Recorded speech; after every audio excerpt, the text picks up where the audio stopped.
Welcome to Retro Fabworks, your home of the all-wheel drive 1959 El Camino. On this episode, we're actually going to start building our tube structure vertically and work our way forward. We're even going to get into some of the theory of the pushrod suspension in the forward subframe. So grab your loved one, grab a big old bag of popcorn, sit down and get comfy as we go for a little excursion down the old all-wheel drive tubular highway. Welcome to the Off the Rails YouTube channel. So we actually have to straighten out the body for the El Camino. What happened was I've been building the car along and my chassis itself is perfectly straight to the chassis table, but I kind of just plopped the body on and it's off. So this is the theory of how we're going to get it straight. As you guys see here, we drew a fake body. Everything in here in blue is the body itself, if you can think about it being top of the table. This is the actual chassis table itself. Just for an idea of how this is all going to work, these are the cross beams here. This body overlaid on top of the chassis table, I'm gonna take some plot points and actually figure out how far off this thing is. I feel like the nose is this way and the butt might be this way or vice versa. But she is crooked and I'm starting to find out as I'm moving along with the project. But that's good. That was fine for what I've been doing because now the chassis is perfectly straight to the table itself. We just have to cock the body perfectly straight over it so I can start building my cage up. And I'll show you what we did to get there. So to figure out the location of the body itself on top of the chassis table, because we know everything with the chassis is perfectly straight, everything with the table is perfectly straight. Now we have to lock this bad girl in and make this thing perfectly straight over all this. So I took some plot points that I know that would never move side to side. Everything about this car is rolly and smooth and pretty, but the hood hinges are not. These are in perfect alignment with the opposing side. So that is a perfectly fixed space that I can measure off of. So all I did was take the bowl hole measurements, cut it and made a huge extension that goes all the way down to the bottom of my table. That's for the forward measurements. So this is the latching mechanism for the rear tailgate. So I took these and just made ourselves a hook that drops down. So the whole idea is with these two pinpoints locating the body on the table, I can just come over and measure. And what we're gonna do is we're gonna take our measurement aft here and aft in the front, then we're gonna center and put the car forward. I'll be able to take those measurements and be able to see how far off the body is like this. So we'll start taking the measurements, go forward and kind of see where in space this thing is. I have a feeling it's pretty far off because I can look at the tubes here and the car looks like it's crunched in over here. Now the only problem with this is if this car was hit and it's 60 some odd years of being alive, these could be off. But what I'm gonna do if this is really off is I'll just manipulate the body the way I want. I just want the general demeanor of the car to be centered straight over the center section of this tube. And then from there, I'll do any body work that I have to. Before we jump the gun and think this thing's bent or anything, let's see exactly where we're at. All right, so let's pick the front, driver's front, passenger front. Let's really see how off this thing is.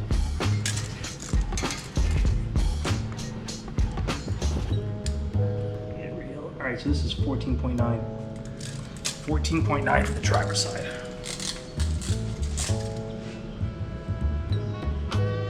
All right, let's go to the old PF. 15.9.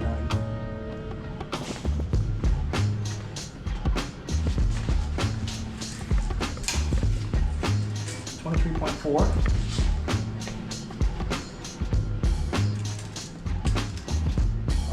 No way off. Squished over.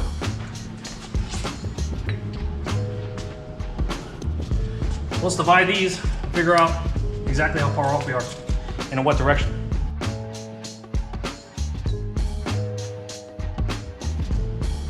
That's dumb. I should just realize that's one. I have to really do all the calculations for that one. That should have been explanatory. 3.9. The bow, or I'll call the front, over this way, and then the stern or the tailgate would have to go this way. All right, so we got a good baseline. What I'm gonna end up doing is ripping the tacks off here, where I welded to the frame. I'm just gonna scoot this over, and probably do this like 700 times because I have OCD. And once I get this bad girl lined up, I'll do forward and aft to make sure the thing is actually square forward and aft as well. And I'm gonna tack it back in. And this is when we're gonna start to be able to have some fun. All right, first order of business, time to get rid of these tack welds so I can actually shift the body over and manipulate the body on top of the chassis itself. I had to actually cut the main hoop apart because there were some tack welds behind it, so the poor girl had to get sacrificed for a hot minute.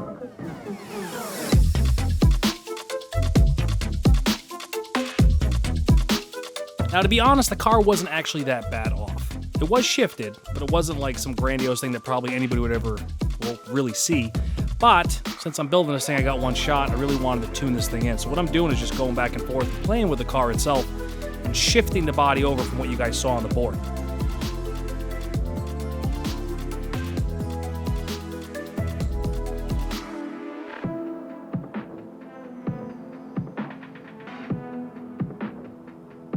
Now, I typically don't like to use body lines as an indication to see if things are straight. Things could be warped, things could be bent. But just to double check my previous work, I popped all the wheels back on, used the bubble level with the digital level, and then from there, took marks off the body lines themselves to make sure the body was perfectly straight over my tube chassis or the wheelbase itself.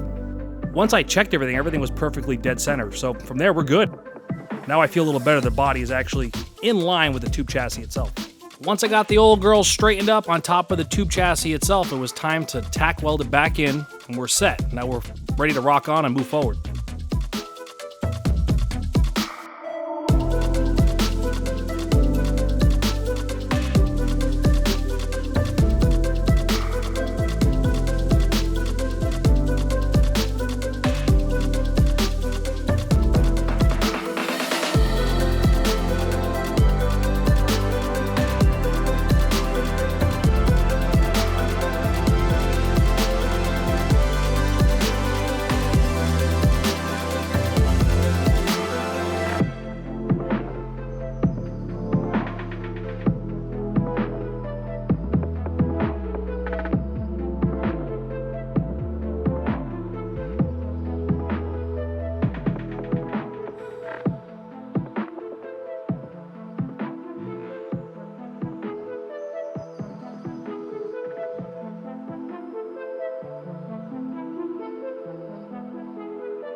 All right, first bend down.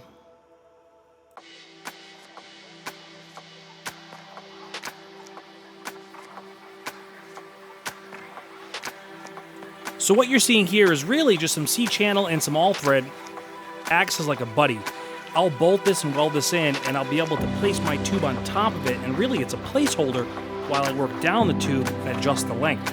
So a lot of the times when I work by myself, I need some way to hold one specific thing, and this is a great way to actually hold my A-bars as I design them. And next up, I made a few templates for some different bend radiuses, and really what I'm doing is just shortening it up on the main bar itself, and I'm finding out where I want to start my bend.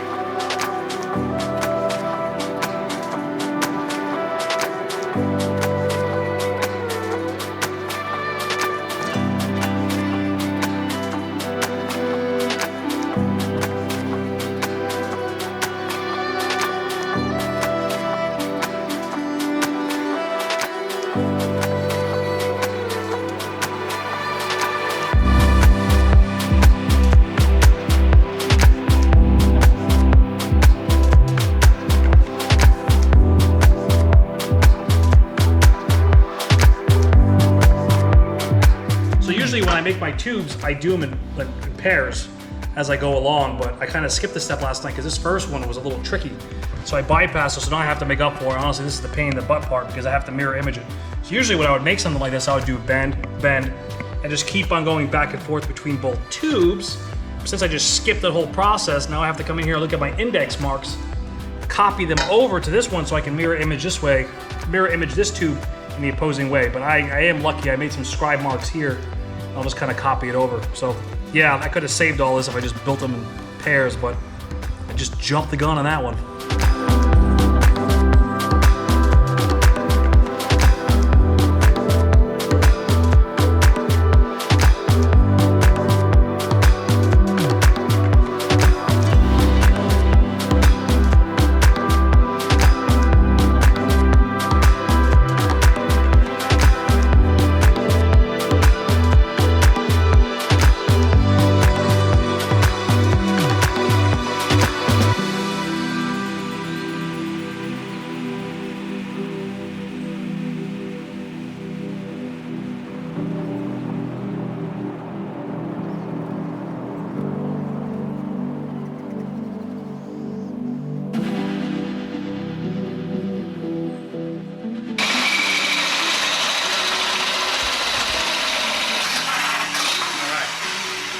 The whole idea is, I kind of want to explain why I routed the tubes like this.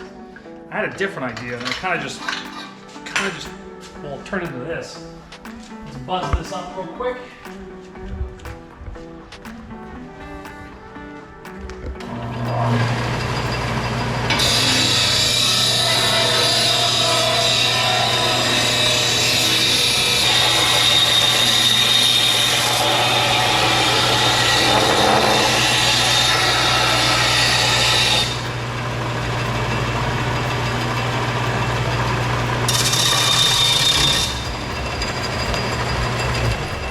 This is a rough cut. Let's see if we're close.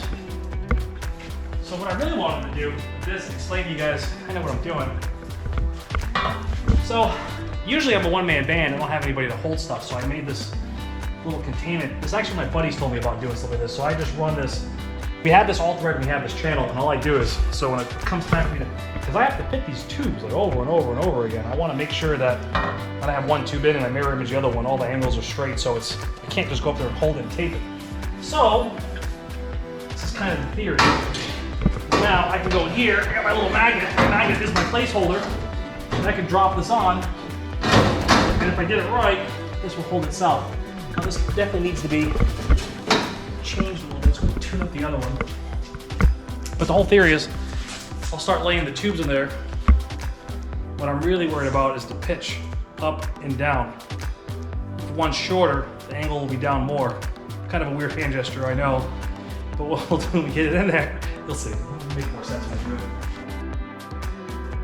it. So, the whole idea with this, if you come check this out,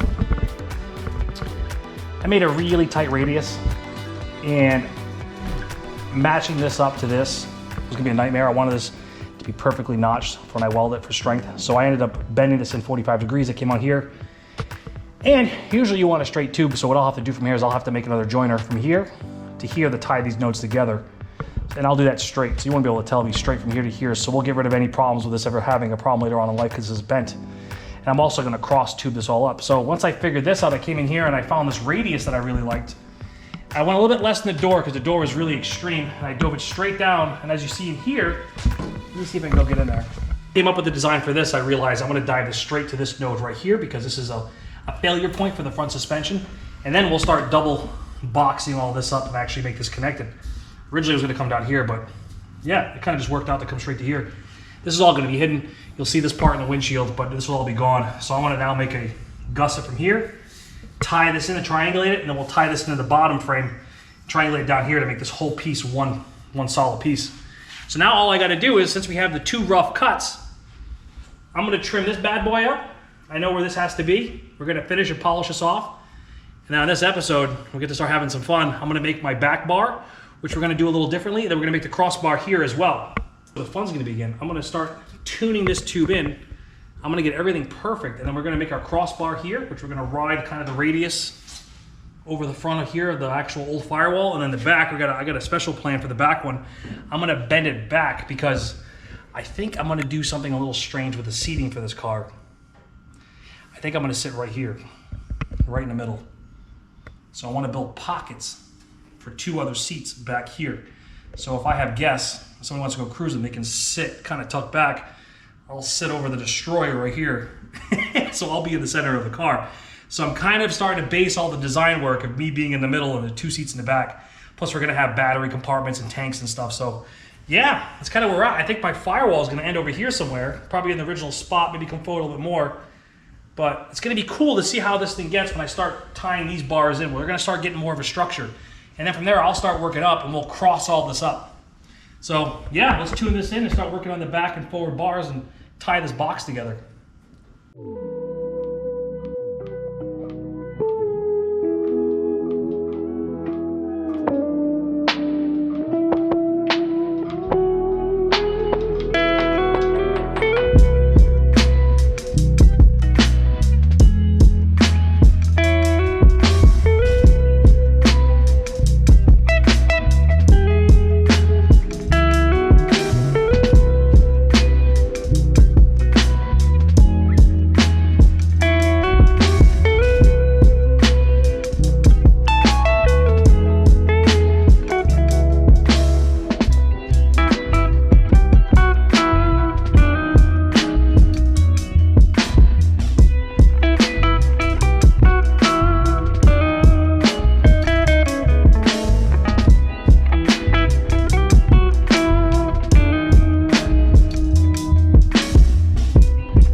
right, so now that we have our down bars, we started building the cage, it's time to start building this thing and actually making it structural.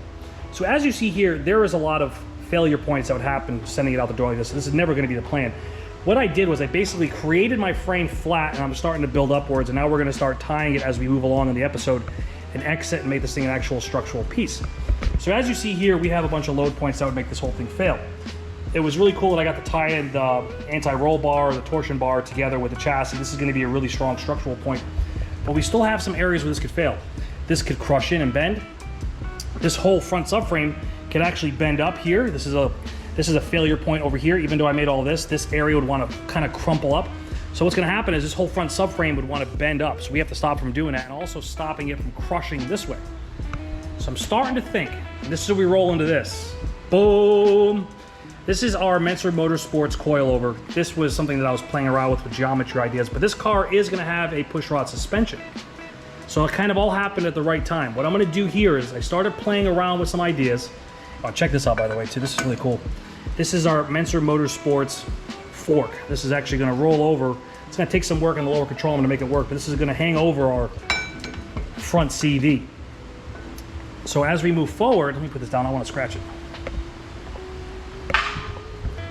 So as I started playing, we starting to see the field in which these coilovers are going to go. My idea is I really want to tie the coilovers into the pumpkin with some added support, or I'm going to tie the coilovers against each other so they're both fighting each other, so I wouldn't want to just shear off.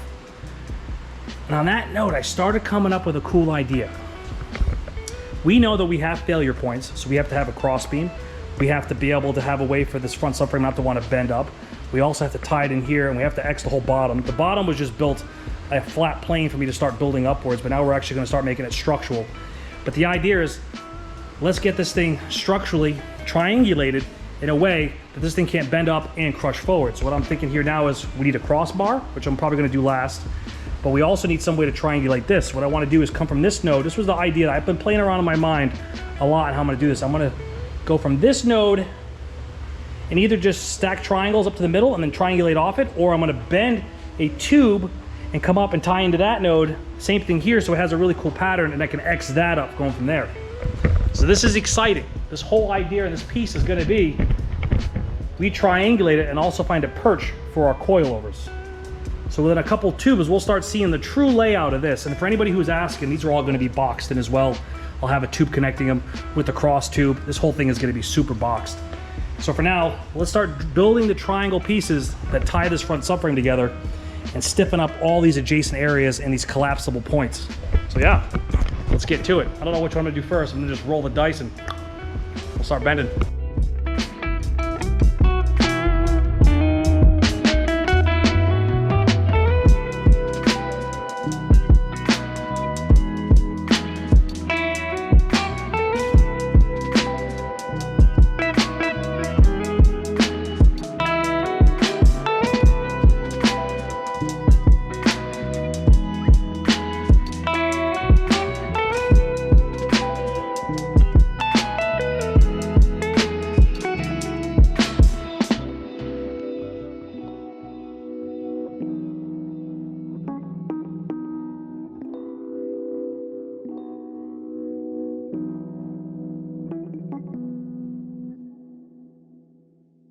Golly, once I sat back and started measuring, actually looking at it, I'm like, you know what, I think we're on to something. So this is pretty cool that it kind of unfolded like this. I realize why trophy truck builders and guys who build race cars never put a complex bend in their first tube or their structural piece. Well, first off, it's weak. But other than that, it's actually really, really hard to align it. So what was going on with this is as I was making these tubes, it was going like this. It was rocking and rolling. It was hard to get the pitch right. It was hard to get it exactly aligned. So what I did off camera was I just created this little tag. This just rides the top. I center it, and here is the centering pin, as you would call it, and here is the lower piece, which is actually how I adjust the pitch and roll of the tube. I adjust my height, and watch how the bottom tilts. The correlation of this tube rotates. If you can see that, it's actually rocking and rolling, and this is how I center the piece itself. So now that it took me a long time, but after I got all this where I wanted it, and I made my correlation where instant center is, I wanted to find out the true instant center of the actual tubes itself, so I also created this. This is just a bracket that hooks over my chromoly tube. I know that this is the farthest on one side, this is the other side, so it's the best way to mark my inclination of the actual center of the car. So all I did was line up the laser, shot it in the middle of the body where I know exactly the center is, and the cowl, and then from there the center of my tube for the roll cage, and bang, I now have these two tubes perfectly centered. But here's how I'm going to tie them in. So we have weak points. Bend is a weak point. We have this node here, which is a weak point. Now that I know that I'm going to do this, I'm going to cut these out. This is going to be a structural piece. This wasn't meant to do this originally. I just did this as a filler piece. Cut this out, 1 5/8 chromoly tube here, and then from here, we're going to tie in all of our weak points for the whole car. So where are the weak points for the front? There's a bend right there. There's a place where it can collapse here. It could collapse here, and it could collapse there. So what we're going to do is tie in all the triangles. From here, this is going to be crossed. Same thing here to each node. Then from there, it's going to tie down and tie down. So now this whole thing is X'd, and we have a cool pattern. So I'm going to take some measurements. I'm going to start cutting the tube, and we're going to start placing them all. And you're going to start seeing how this thing unfolds. I'm going to see how it unfolds. This is all, to be honest with you, once I laid those tubes out, I was like, all right, we got something. So yeah, let's get to it.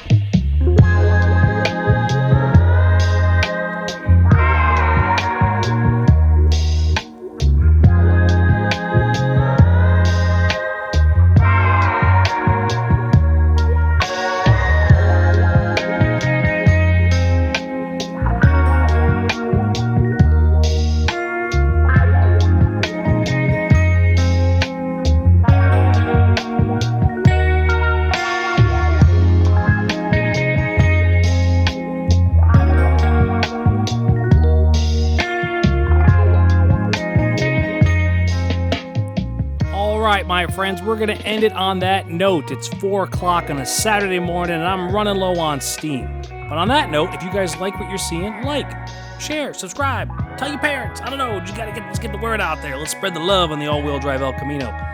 And next episode, we're going to finish the front subframe. We're going to tie it all together, and we're going to start diving into the push rod style suspension. So yeah, thank you guys for coming along. This has been a lot of fun, a lot of real neato. Love you guys. Take care. Bye.